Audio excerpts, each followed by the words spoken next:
Players from the fields of content creation and game development have definitely had that scenario where they've made something that got so popular that they overshadow everything else that they have made prior. It's definitely something that I myself have experienced a lot. Now you may be wondering, what on earth does this have to do with FNaF Fangames? And the answer to that is, shut up you impatient fuck, I'm building up to that. So there is a person amongst us creators, and it's this guy, Nikson. Now you probably know Nikson for 3 reasons. 1, you have heard of him from that time when he tried to make a fan game called Those Nights at Fredbear's, a fan game which looked amazing but ended up getting cancelled, which then resulted in people making a large number of remakes. And 2, you're definitely an internet veteran if you have heard of Nikson when he made the the bouncy bunny animations. Are you angry? Well, fuck you then, extend on!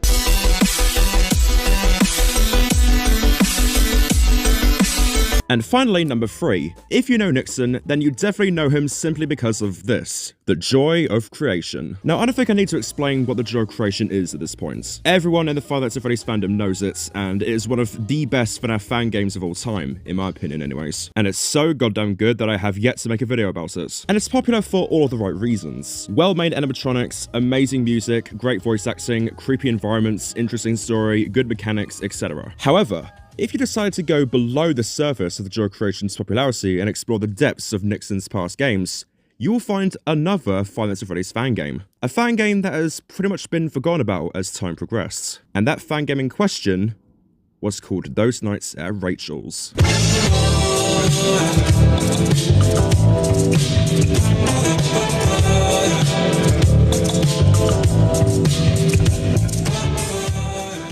So what the hell is Those Nights at Rachel's? This obscure fan game from the late 2010s that hardly anyone remembers now. Well, in a nutshell, Those Nights at Rachel's is a 3D point-and-click FNaF fan game that was made by Nikson himself and was released to the public on Game Jolt on the 5th of February 2016, making this game 10 years old. Now the reason why Those Nights at Rachel's exists in the first place is that Nikson wanted to create a tribute game to Those Nights at Fredbear's, hence the similar names. But despite its purpose of simply being a tribute and a creative continuation of a cancelled project, Those Nights at Rachel's became a very popular fan game. Markiplier, 8-Bit Ryan and Dorko made playthroughs, and the game was praised for its high-quality graphics and mechanics. However, the popularity didn't really last long. Those Nights at Rachel's unfortunately did not see the same success as the other popular fan games, especially the joy of creation, obviously. All the plans Nikson had for the series, like a sequel, more lore, etc., were all eventually shelved and cancelled due to motivation and problems he had in his life at the time. Those Nights at Rachel's appeared again in 2018 with a game called TNaR Reloaded, a game which I'll save later, and that was it. Those Nights at Rachel's never appeared again, and the game quickly faded away into obscurity. So now you may be wondering, FNaF, why are you making a video about an obscure fan game that wasn't that popular and had a very small history? Well, it's not just because I simply wanted to dig this game out of its grave and give it some attention again after so long, but it's also because I feel like there is a lot more to Those Nights at Rachel's than meets the eye. So that's what I aim to do in this video. In this retrospective, I'll be doing an in-depth review of Those Nights at Rachel's. I'll talk about both the first game and the second game, good and bad, the legacy Those Nights at Rachel's left behind, and why I think it ultimately failed. Now, without further ado, let's go!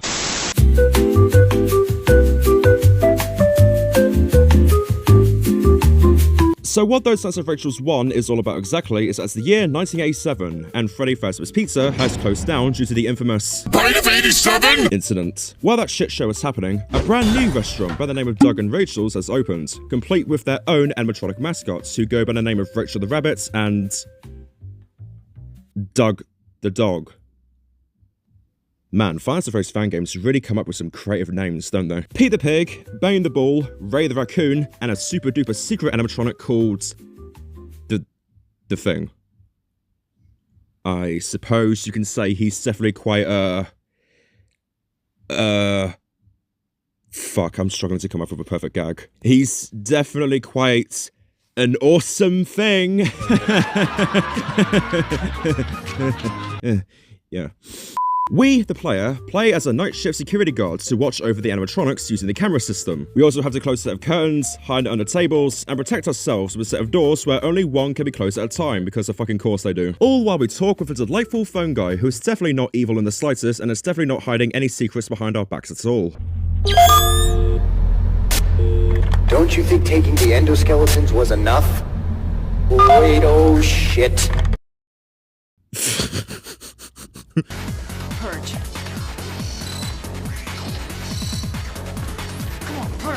So what do I think about Those Nights at Rachel's 1 itself? Well, in all honesty, from the 2016 perspective, I can definitely see why this game took off the way it did in terms of popularity. But looking back on it now, 10 years later, it's definitely a game where it was good for its time, and it definitely shows its age. But what do I mean by that exactly? Well, let's first talk about what I like about the game before we talk about its issues, because this game does have its golden nuggets as well as its age and its problems. So one thing that I particularly love about Those Nights at Rachel's 1 is how this game was made. So like I said earlier, Those Nights at Rachel's is a point-and-click game, much like how the earlier official FNaF games were. But what made Those Nights at Rachel's different is that this game is a 3D point-and-click fan game, meaning that instead of using pre-rendered 2D images like what the earlier FNaF games used, Those Nights at Rachel's uses an entire 3D map, which is filled to the brim with a lot of details that you don't really get to see when you actually play the game, as you only get to move around in your office, and you only get to see specific spots in the map with the cameras. The 3D map itself looks amazing. Honestly, looking back at this now, it would have been awesome if the game had a free-roam version that allowed you to explore the restaurant. Although considering the large amount of animatronics the game has and how small the map is, I can definitely see why a free-roam version wasn't made, but I think it's cool regardless.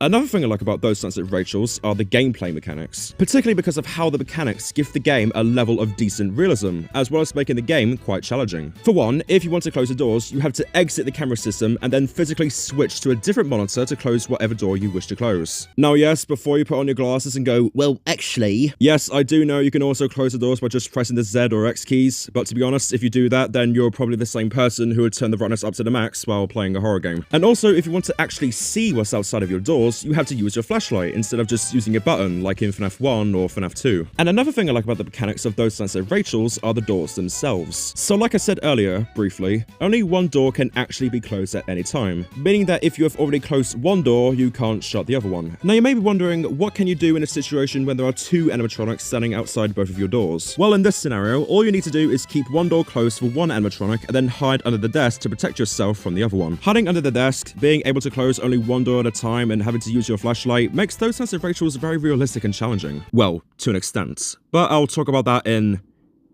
well, right now, because I ran out of listing all of the things I like about the game. Now, as good as Those Nights at Rachel's is with its unique gameplay mechanics and its decent level of realism, the game does have a lot of problems, which, like I said earlier, stems from age as well as some questionable development decisions. Now, to be honest, as cynical as I like to be when it comes to talking about issues in games, I will let Nikson get away with it in this scenario. Excluding Those Nights at Fredbear's for, well, obvious reasons. Those Nights at Rachel's was Nikson's first ever FNaF fan game, so obviously it's not like it was going to be the best game ever in terms of quality and development decisions. Every game developer's first game is not going to look perfect. You always start as a rookie, not a professional. But I'm still going to complain about the game's problems regardless, because fuck you, I'm an asshole. Okay, so the first issue that you'll definitely notice right away if you played Those Nights at Rachel's is that the nights are incredibly quick. Using a stopwatch while I watch the playthrough of a single night in Those Nights at Rachel's, it takes exactly 4 minutes and 35 seconds to complete a night in the game, which is just a mere 5 seconds longer than the time it takes to complete a single run in Ultimate Custom Nights. Comparing that to the time it takes to complete a night in FNaF 1, which is 8 minutes and 55 seconds, this makes Those Nights at Rachel's way too quick. Heck, the nights are so short that night 1 immediately ends after the first phone call is done. Yeah, it's a bit unsanitary and rude, but customers are customers. We don't need them, we need their cash. Having the nights last in such a short amount of time makes Those Nights at Rachel's pretty easy to beat, and in turn makes it quite difficult for many of the animatronics to actually get to you. And speaking of the animatronics, they hardly ever do anything. Despite Those Nights at Rachel's having quite a large roster of animatronics, comprising of 6 animatronics in total, including the Thing, only a small fraction of the animatronics actually try to get to you. The characters that actually try to hunt you down the most are the Thing, Doug the Dog, Pete the Pig, and Bane the Bull. That's it. The rest are just nothing burgers. Rachel rarely ever gets to you, and she just lurks around the dining area and the arcade room, and then Ray the Raccoon doesn't even bother to get out of his hut. He will like gradually step out of his hut, but then he'll get stuck throughout the rest of the night. It's like he wants to kill you, but he doesn't want to do it. All these problems that the animatronics have really just makes these guys less intimidating. If you want to actually see all of the animatronics in action, then you have to play the hard mode version of the game to get the true experience of a fan game with 6 animatronics. Oh, and speaking of hard mode, to be honest, there's not much to say about it. Despite it being separate from the main game and you have to download both of them individually, there's nothing in the game that's remotely different. It's just the regular Those Nights at Rachel's game, except all of the animatronics actually do stuff, they're slightly more aggressive, everything is in a red filter. and the animatronics look like my grandmother's ashtray. That's it. It has the same ending as the normal game, there is no secret ending, nothing is remotely different. All in all though, the first Those Nights at Rachel's game was a good FNaF fan game. Gameplay-wise, in some areas, it isn't the greatest, particularly the animatronics and the fast nights, but in terms of it being a 3D point-and-click FNaF fan game, and not to mention its realism in regards to the game's mechanics, it's ultimately why this game is also very good. In a nutshell, Those Nights at Rachel's may be an oldie with some rough edges here and there, but it's a goodie regardless.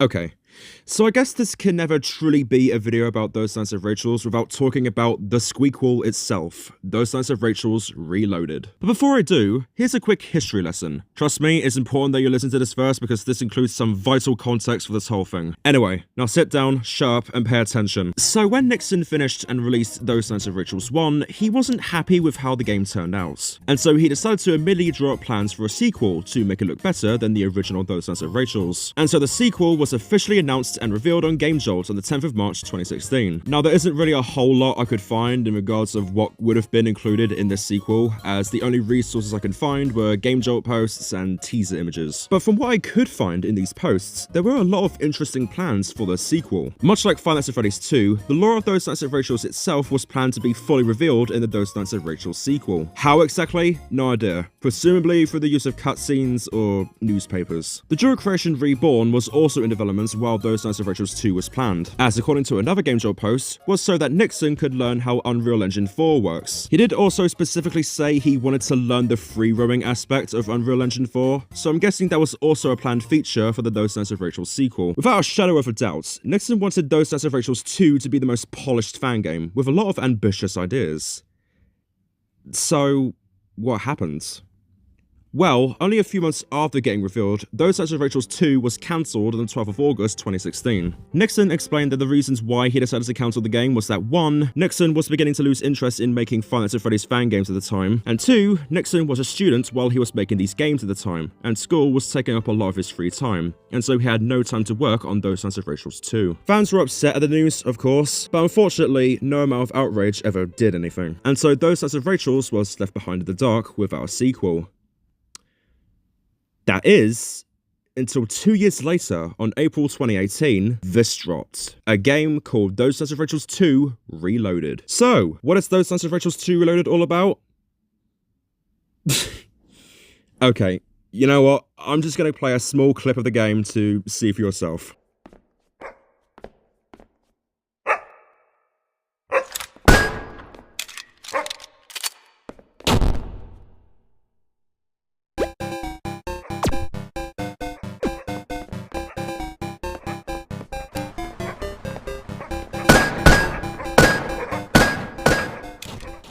Got the gist? So welcome to Those Nights at Rachel's 2 Reloaded, the game where you basically reenact a typical setting of certain schools.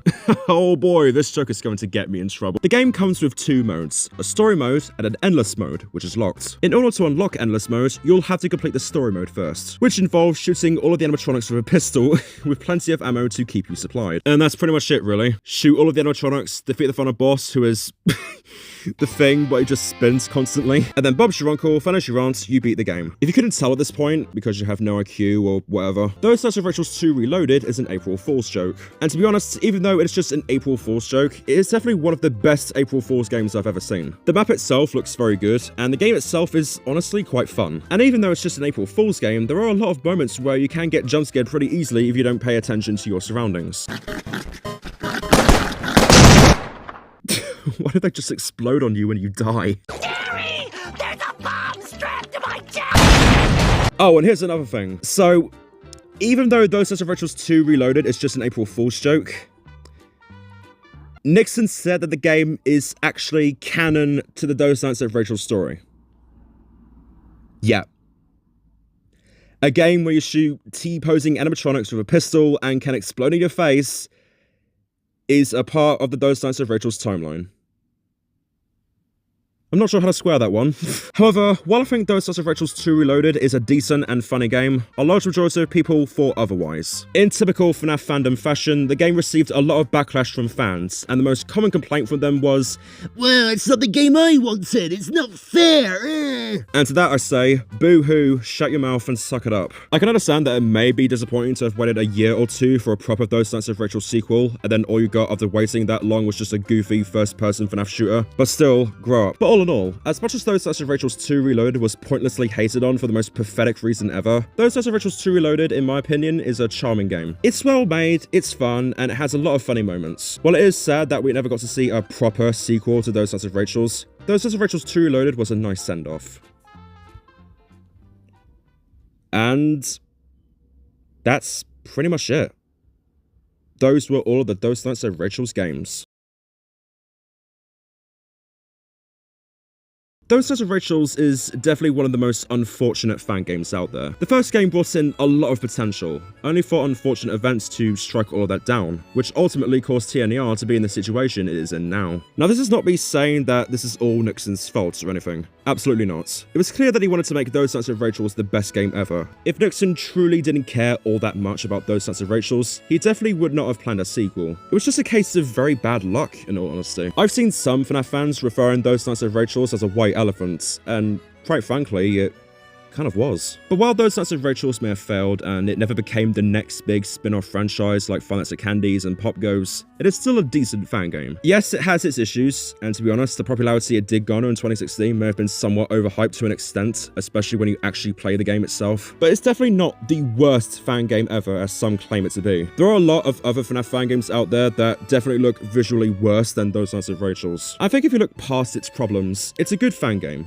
And in a way, Those Nights at Rachel's acted like a stepping stone for Nikson's career in game development. Had Those Nights at Rachel's never been made, the joke creation may not have been made either, or at the very least, not the game it evolved into anyways. What I'm trying to conclude here is this. Those Nights at Rachel's may be old, and it may not be the greatest game ever. It still played an important part of the evolution of Five Nights at Freddy's fan games. So in a way, we should be grateful Those Nights at Rachel's even exists. And quite frankly, it should be appreciated more.